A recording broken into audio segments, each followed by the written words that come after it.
Hello all and welcome to this. This will be my review of Global Wars by Ring of Honor and New Japan together doing a pay-per-view, which people were upset about because of the card. I thought the card turned out pretty good. Is it great? I thought it was great. Would I recommend it as a great card? I don't know. It was a very fun, very easy to watch show. It was 3 hours.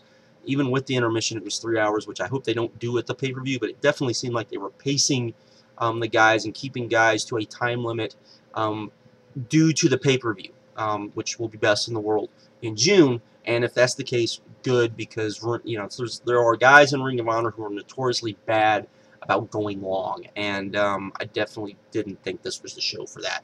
The show was very good. I raced home from work to see it. And got home got home and got it ordered literally as it went on the air. So that was great. I thought the commentary on the show was very good. The stream was flawless. Only heard of a few people having issues, and it sounded like it was more issues on their end. So that was cool. And the show itself, I thought, was very good to great. Lots of fun. Very good stuff. I know people complained about the card, but you have to remember this: when New Japan does like interpromotional type things, even when they're with CMLL, they're very protective of their guys. They only do certain things. You don't see a lot of necessarily dream matches, and that's arguably the number 2 and number 3 promotion, maybe the number 2, number 4 promotion, putting on dual cards, and you have a lot of that stuff. So let alone when you have the number 2 promotion in New Japan taking on arguably anywhere, depending on how you want to list folks, because you got to remember you have WWE, you've got New Japan, then you have, depending on these three, how you want to label them, you have CMLL, AAA, and Dragon Gate, depending on how you want to put those three in order. And then you'll have, okay, so we have 1, 2, there's 5, and then you're going to have TNA, Noah, and Ring of Honor. Those three, you still have All Japan to throw in there, though they're not doing very well right now. And not that Noah's doing very well right now. I mean, the fact that they're down there with TNA and Ring of Honor should say something. Like I said, it all depends on how you want to list them, and all depends on all of that. But no matter how you're talking about what, like the number 6 or 8, depending on how you want to list people, promotion, so you're not going to get probably what a lot of people are. And I knew that going in, but I've watched New Japan since the 90s, and so I kind of get how they do things. They don't do things the same way that, like, for example, All Japan did then, and then Noah did once you had the All Japan Noah split. It's a very different type of booking between those two promotions. So we got all that sort of stuff going on. But anyways, let's get on with this show, because like I said, I thoroughly enjoyed this show. First match of the night was Mike Bennett. Well, I guess there was a match beforehand, but I didn't get to see it. Can't remember what the dark match was, so we won't talk about that match. But the actual iPPV, the first match, and like I said, the iPPV went flawless, so there was that. You have Mike Bennett taking on. You have Mike Bennett and Maria taking on ACH. I'm not the biggest ACH fan. I know he's the new kind of indie darling, and I'm not the biggest fan of his. That said, I'm not saying the guy's bad by any stretch of the imagination. I'm just not the biggest fan of his.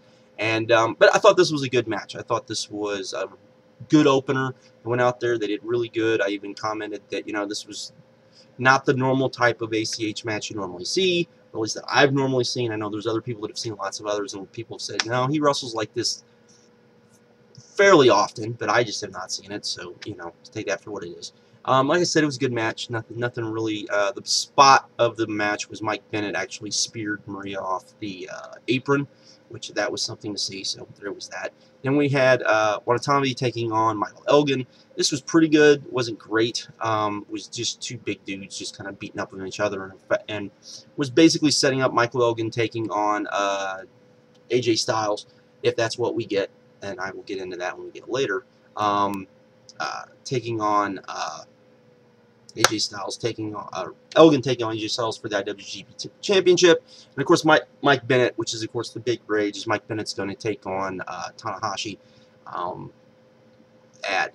in New York as well, and a lot of people aren't happy about that, but it is what it is. I will get further into that as we go along. Then we had a three-way that I thought was pretty good. It did kind of lack. It wasn't long enough. You had the Decade and reDRagon taking on the Briscoes. Briscoes went over. They're taking on. They're going for the IWGP titles in New York. So the right team went over there. Then you had Cedric Alexander taking on Rodrick Strong. I really liked this match. I enjoyed this match a lot more than I thought I would. Very fun match. A lot of fun. Just good stuff. Cedric Alexander's taking on Okada, or that's at least scheduled. Though at the end of this match, you had the Decade destroy Cedric Alexander, and so we'll see. I don't get further onto that either. Then we had the IWGP Junior Tag Titles. Forever Hooligans, the Time Splitters taking on the Young Bucks. This was great. This was probably one of the better IWGP title matches in forever, because they actually got time to go out there and do stuff, and you know, it is what it was. The Young Bucks were able to do what the Young Bucks do, so you had that. Then we went to intermission.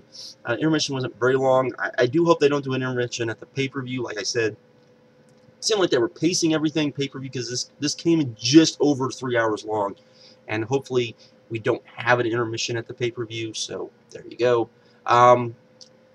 Then we had Tanahashi and Jushin Thunder Liger, who was the most over guy on this card from New Japan. You know, there had been a lot of talk, and there was talk that New Japan felt that he would be the most over guy on these two shows, and I would say that it looks like that's probably going to be the case. He was mad over. Taking on Nakamura and Jado. This was a good match. It wasn't anything, you know. I mean, it was Jado and Liger in there, and they're you know, not that they're bad by any stretch of the imagination, but they were doing their stuff. Tanahashi and Nakamura weren't going full gore. This was your basic, you know, B-level New Japan, you know, tag match. It sets up your match down the line. So there you go.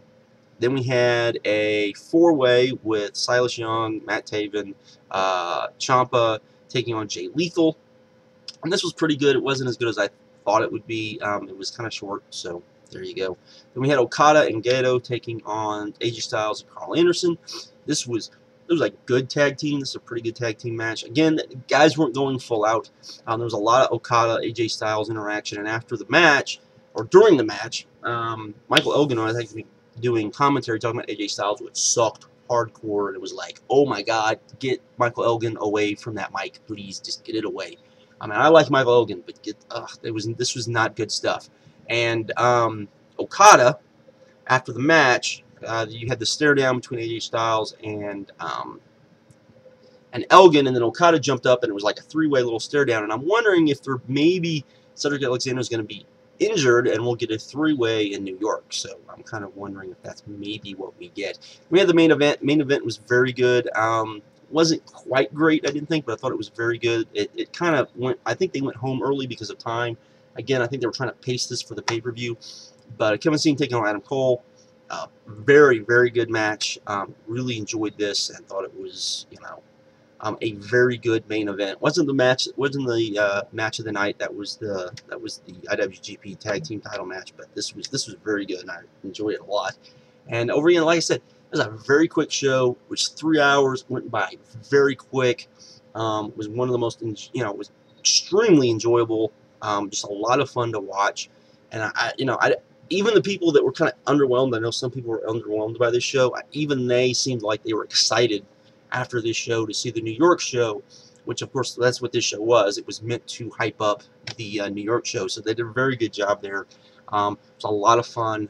I do recommend the show. I do think the show was good, and but it's not a must-see show. But I think if you watch the show, you'll completely enjoy yourself. And just was good stuff. And hopefully, you know, this leads. Hopefully, New York show is really good, and this leads to more, you know, New Japan talent coming over. Hopefully, we get a deal kind of like Noah, where New Japan sends over their younger talent. Kind of the young boys, and we kind of get, because that's kind of what New Japan or Noah was really doing when they sent over, you know, Go, and they sent over Morishima, and they sent over some of those guys with, because really they were more the younger talent. So hopefully that's what we get. If that's the case, awesome stuff. Can't wait for that. But yeah, Hope New York is great. I'm looking very forward to it. And with that, I'm out. Have a good one. We'll talk to you later.